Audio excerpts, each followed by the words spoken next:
Katia Sanedroni est une infirmière à l'hôpital pour enfants Salesi d'Ancona en Italie. Comme relayé par France Info, la photo de cette soignante en train de câliner et de jouer avec un bébé atteint de coronavirus a ému les internautes.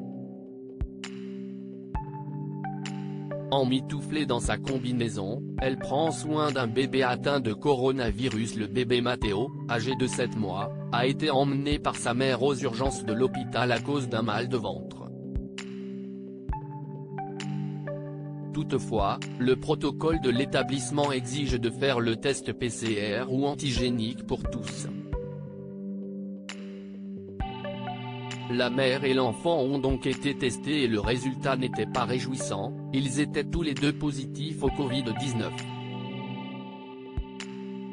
Le bébé a donc été admis au quartier Covid afin de l'ausculter et les médecins ont découvert que son mal de ventre provenait d'une complication du virus. Il fallait donc l'opérer sans plus attendre.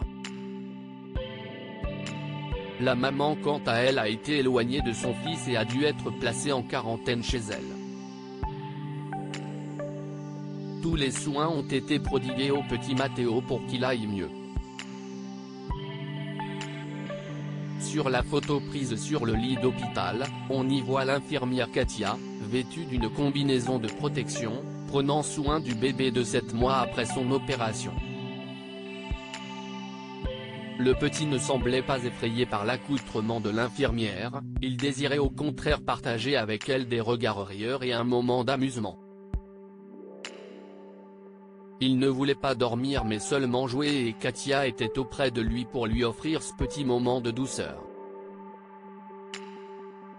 Cet instant de tendresse et de générosité a rassuré la maman de Matteo, isolée chez elle, ne pouvant ni voir ni s'approcher de son bébé.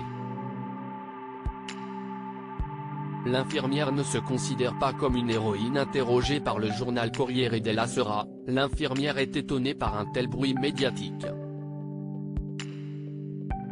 Cette dernière explique qu'il est tout à fait normal de câliner un enfant seul et en difficulté.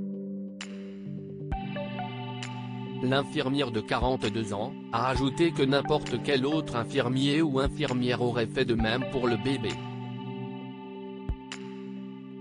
Ce jour-là, le petit Matteo ne pouvait pas s'endormir, il avait juste besoin d'un contact avec les mains et avec les yeux, ce que Katia n'a pas hésité à faire. Après tout, elle est aussi une mère et sait comment s'y prendre avec les enfants.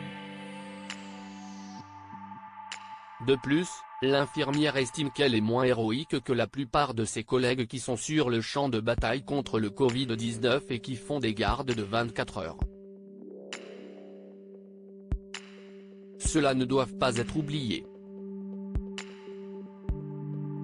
Un an après le confinement, on rend hommage aux soignants comme relayé par France Info, le Sénat a rendu hommage au personnel soignant, le 17 mars dernier.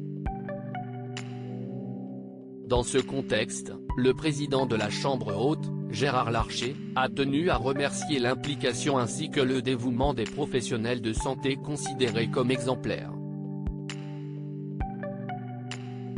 Cet hommage s'adresse par la même occasion à tous les travailleurs de la première ligne de la lutte contre la pandémie, n'hésitant pas à préciser que c'est grâce à eux que le pays a tenu et tient toujours.